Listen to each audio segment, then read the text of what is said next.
नमस्कार, भारत लाइव देख रहे हैं आप। और ये रातों रात है जहां हम अक्सर उस खबर पर चर्चा करते हैं जो खबर पिछले दिनों घटी होती है और उसका परिणाम बिहार की सियासत में आने वाले दिनों में पड़ता है। आज बिहार में कई बड़ी राजनीतिक घटनाएं मिली देखने को।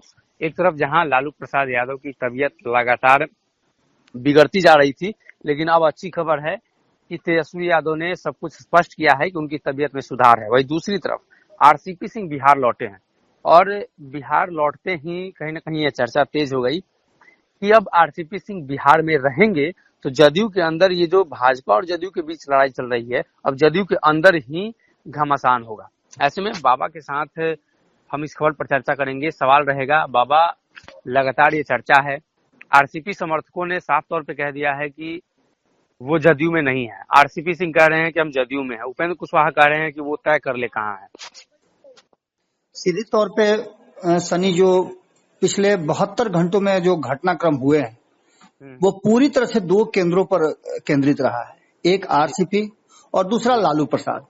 लालू प्रसाद की बात तो आपने बता दी कि उनके छोटे पुत्र जो बिहार में नेता प्रतिपक्ष हैं उन्होंने स्पष्ट तरीके से बताया। राबड़ी देवी ने भी बात कहा था कि उनके तबियत में सुधार हो रही है और भले ही ये कहा जा रहा था कि वो मूवमेंट नहीं कर पा रहे, तो मूवमेंट करने का स्थिति भी नहीं था क्योंकि बहुत सारी बीमारियों के साथ साथ कहीं ना कहीं उनके कंधे में जो चोट लगी थी उसके चलते भी डॉक्टरों ने सलाह दिया होगा कि वो मूव नहीं करें। लेकिन सबसे बड़ी खबर जो आरसीपी से जुड़ी हुई है, लालू प्रसाद का अपडेट तो हम लगातार दे रहे हैं, लेकिन आरसीपी से जुड़ी जितनी बातें हम लोगों ने बताई है उन बातों का धीरे धीरे देखने को मिल रहा है कि वो एज यूजुअल मैंने पूरी तरह से एक्सिक्यूट हो रहा है। पहले हमने बताया था कि आरसीपी सिंह पटना में रहेंगे, पटना में उन्होंने जगह भी ले लिया है और पटना से अब राजनीति करेंगे दिल्ली की। तो इसका सीधा सा मतलब है कि बेचैनी तो निश्चित रूप से बढ़नी है। और आरसीपी सिंह यहाँ पूजा करने तो आए नहीं है कि महावीर मंदिर में या जाकर के पटन देवी में पूजा करेंगे। आरसीपी यहाँ आए हैं पूरी तरह से विशुद्ध राजनीति करने, क्योंकि उनके पास अभी दूसरा कोई काम है ही नहीं। उनको करना तो है राजनीति। अब राजनीति उनकी किस दिशा में, किस धारा में जाएगी, ये आपको कहीं ना कहीं उपेंद्र कुशवाहा के बयान से स्पष्ट हो रहा है। उपेंद्र कुशवाहा जिस तरह से आरसीपी सिंह का नाम आते नाक भौं सिकोड़ने लगते हैं, उससे साफ लग रहा है कि भीतर में भय व्याप्त है सबको। और ये भय इसलिए भी है कि कहीं ऐसा ना हो कि आरसीपी सिंह जब उधर से खाली हो गए हैं मंत्रालय से, तो बिहार में फिर से उनका जमावड़ा ना हो जाए और नीतीश कुमार फिर से उनके अपने करीबियों में शामिल न कर लें। इन सारी बातों को लेकर बेचैनी बढ़ना लाजमी है। दूसरी तरफ आप ये भी सुन रहे होंगे कि मंत्रालय किसको दिया जाए, कौन मंत्री बनेगा। अगर इतना ही ज्यादा नीतीश कुमार का दबाव होता और इतना ही ज्यादा नरेंद्र मोदी नीतीश कुमार से जुड़े होते, इनकी बात मान लेते, तो आरसीपी सिंह के इस्तीफा देते ही तुरंत ललन सिंह को बुला करके, उपेंद्र कुशवाहा को बुला करके, या जिसको भी नीतीश कुमार कहते उसको बुला करके शपथ दिलवा सकते थे। भाई गठबंधन की बात थी, हिंसा बखरा बटाता है, उससे पहले आप देखे हुए है कि आम का पेड़ जरूरी है नहीं है कि हिंसा बटाया तब ये खाएंगे। चरचर को अगर 8 को पेड़ है तो चरचर को लोग लेकर के आप अपना अपना काम चलाते हैं। जब बंटवारा होगा तो यह होगा। लेकिन साफ देखने को नहीं मिल रहा है कि भारतीय जनता पार्टी जरा भी घास डाल रही हो केंद्र में नीतीश कुमार को। यही कारण है कि आपको याद होगा कि 2019 में जब नीतीश कुमार केंद्रीय मंत्रिमंडल में शामिल होने के लिए बुलाए गए थे, दिल्ली गए भी थे शपथ ग्रहण में, लेकिन वहां से आने के बाद क्या किए सबको पता है। एक बार फिर उसी मुहाने पर आकर के खड़ी हुई। और नीतीश कुमार इतने कमजोर खिलाड़ी नहीं है, जिस बात से वो डर रहे थे आखिर वो हो गया। आपको याद होगा कि 2017 में जब वो लौट करके गए थे एनडीए में, तब भी उनके पास मौका था और कहा जा रहा था कि मंत्रिमंडल में वो शामिल होंगे, क्योंकि राज्यसभा सदस्य भी उनके थे और लोकसभा में उनके सदस्य थे, 2 ही थे लेकिन थे। तो ऐसी स्थिति में उनको मंत्रालय में शामिल कराया जा सकता था, लेकिन उन्होंने ऐसा नहीं किया। आपको याद होगा कि 2017 में भी नहीं शामिल हुए, 2019 में भी शामिल नहीं हुए। लेकिन बीच में ऐसा क्या हो गया, तो निश्चित रूप से ललन सिंह और आरसीपी सिंह का आपस में जो टकराव था, हालांकि ये टकराव 2019 में नहीं था। आपको याद होगा 2019 में ललन सिंह को जिताने के लिए आरसीपी सिंह ने आउट ऑफ द बॉक्स जाकर के काम किया था, जिसके चलते उनकी पुत्री जो अधिकारी हैं पुलिस अधिकारी हैं, बड़ी पुलिस अधिकारी हैं, काफी नामचीन हैं, उन पर आरोप भी लगे थे कि वो कहीं ना कहीं चीजों को प्रभावित कर रही हैं। जी लेकिन इन सब बातों को अगर एक किनारे रख दिया जाए तो आरसीपी सिंह के साथ, जो कि नीतीश कुमार के सबसे करीबी हुआ करते थे, उनको अगर इस तरह से प्रताड़ित किया जाए, इस तरह से उनको नजरअंदाज किया जाए, जी और वो भी उन दो लोगों से जो कभी नीतीश कुमार को छोड़ करके, नीतीश कुमार से टसन ले करके बाहर गए थे और फिर दोबारा लौट करके आए। अब नीतीश कुमार को इस पर फैसला लेना है कि नीतीश कुमार क्या करेंगे। नीतीश कुमार आरसीपी सिंह को अपने साथ रखेंगे या फिर उनके लिए ललन सिंह और उपेंद्र कुशवाहा जरूरी है। हालांकि लव कुश समीकरण जो साधना चाह रहे थे नीतीश कुमार, वो लव कुश समीकरण एक बार फिर से बिखरा है। इसमें कोई दो राय नहीं है कि अगर कुछ को साथ में चले हैं तो उनका लव बिखर रहा है। और ऐसी स्थिति में कहीं ना कहीं इसकी बड़ी प्लानिंग हुई है और भारतीय जनता पार्टी को कहा जा रहा है कि इसके लिए बड़ी जिम्मेवार है कि कहीं ना कहीं नीतीश कुमार जो है वो लव कुश समीकरण साधने में पूरी तरह से सफल नहीं हो।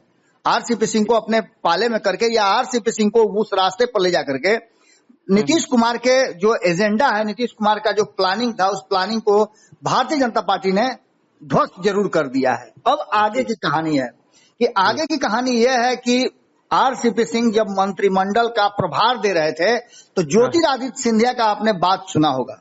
जी जी ज्योतिरादित्य सिंधिया भी नए नए आए हैं भारतीय जनता पार्टी में जी, और उनके जिस तरह से वो सम्मान दिए, इस तरह की बातें, दोनों एक दूसरे के साथ जिस तरह से खड़े थे, आपने प्रभार देने का ऐसा तस्वीर कभी नहीं देखा होगा। जी जी। दूसरी सबसे महत्वपूर्ण बात कि जब आरसीपी सिंह पटना के लिए प्रस्थान कर रहे थे, उससे पहले हंगामा जबरदस्त हो रहा था। आरसीपी के समर्थकों ने उनके इस्तीफा देने की बात तो स्वीकार कर ली, लेकिन उनको फिर से अध्यक्ष बनाया जाए, इस बात को लेकर के कहीं ना कहीं पार्टी के भीतर काफी उधम मचा हुआ है। और यही बेचैनी उपेंद्र कुशवाहा और ललन सिंह में है। आप समझिए कि इसकी बेचैनी कहाँ है। तो ललन सिंह केंद्रीय मंत्रिमंडल में शामिल होने के लिए पूरा जी जान लगाए हुए हैं। उनका राष्ट्रपति के नॉमिनेशन में शामिल होना, प्रधानमंत्री का उनसे बातचीत करना, इशारा कर रहा है कि नीतीश कुमार की बात मान के प्रधानमंत्री और ललन सिंह की जिद, जैसे बच्चा जिद नहीं करता है चुका में हाथी करने के लिए या चांद को पकड़ने के लिए, तो पानी में दिखा करके उसको संतुष्ट किया जाता है। बिल्कुल ललन सिंह भी उसी तरह से अगर जिद पर अड़े हुए हैं कि हम केंद्रीय मंत्रिमंडल में शामिल होंगे, तो नीतीश कुमार को भी छुटकारा मिलेगा बैताल से। अब सीधी तरह समझिए। वहीं दूसरी तरफ उपेंद्र कुशवाहा के मन में ये बात था कि जो सीट खाली होगा राष्ट्रीय अध्यक्ष का, तो छोटी पार्टी जो उनकी आरएलएसपी चल रही थी उसके राष्ट्रीय अध्यक्ष थे, तो एक बार फिर से बड़ी पार्टी का राष्ट्रीय अध्यक्ष बनने का उनको मौका मिल जाएगा। यानी छोटे तालाब से बड़े तालाब में तैरेंगे और सत्ता का भी सुख मिलेगा। वैसी स्थिति में वो अपने मन से अपने लोगों को एडजस्ट कर सकते हैं जो लगातार इंतजार में है। अब इस सारी स्थितियों को लेकर के कहीं ना कहीं आरसीपी किस मकसद से आए हैं ये सबके जहन में है और सभी इसीलिए परेशान हैं। आरसीपी सिंह को कहीं कहा जा रहा है कि अपनी पार्टी बनाएंगे, उस पार्टी को पूरी तरह से फंडिंग करने के लिए लोग तैयार हैं। दूसरा सबसे महत्वपूर्ण हो रहा है कि आरसीपी सिंह भारतीय जनता पार्टी में जाएंगे। तीसरा ये कहा जा रहा है कि आरसीपी सिंह कुछ विधायकों को तोड़ करके और सरकार गिरा देंगे, और सरकार गिराने के बाद जो महाराष्ट्र में हुआ उस तरह से तेजस्वी यादव के साथ सरकार बनाएंगे और पीछे से भारतीय जनता पार्टी, चूंकि भारतीय जनता पार्टी और तेजस्वी यादव एक साथ सामने सामने नहीं आ सकते हैं, इसलिए बैकहैंड से जो है भारतीय जनता पार्टी बिहार की सरकार चलाएगी तेजस्वी यादव को मुखिया बना करके। ये सारी बातें जो है कहीं ना कहीं घूम फिर करके आ रही हैं और इसके पीछे 2024 का जो चुनाव है, एक बार फिर से मतलब तीसरी बार नरेंद्र मोदी को देश का प्रधानमंत्री बनाने की बात चल रही है। इसके पीछे आप पूरी रणनीति और पूरी राजनीति समझ लीजिए। उसके लिए Bharatiya Janata party by hook and crook सारे हथकंडों को अपनाने के लिए तैयार है। अब देखने वाली बात ये होगी कि एक दो दिन में जिस तरह से, अभी तो बड़ी खुल करके नहीं बोले हैं आरसीपी सिंह, लेकिन उपेंद्र कुशवाहा ने जिस तरह का तलखी दिखलाया, जिस तरह का बयान उन्होंने दिया है, हमने भी भारत लाइव पे खबर चलाई थी कि उनसे जब पूछा गया कि आरसीपी सिंह की क्या रोल होगा पार्टी में, उनकी क्या हैसियत है, तो उन्होंने कहा कि पार्टी में है। इसका सीधा सा मतलब है कि कहीं ना कहीं अब वो मामला सामने आ गया है और टकराव सामने सामने का होगा। लेकिन आरसीपी सिंह के प्लानिंग का भनक लगने के बाद कहीं ना कहीं बेचैनी तो जरूर बढ़ी है, और उस बेचैनी का ही प्रकटीकरण है कि लगातार बयानों में तल्खियां आ रही हैं। नीतीश कुमार की चुप्पी बहुत कुछ कहानी कह रही है। अब देखना होगा कि नीतीश कुमार की चुप्पी कब टूटती है और आरसीपी सिंह जिस प्लानिंग के तहत आए हैं वो प्लानिंग क्या है।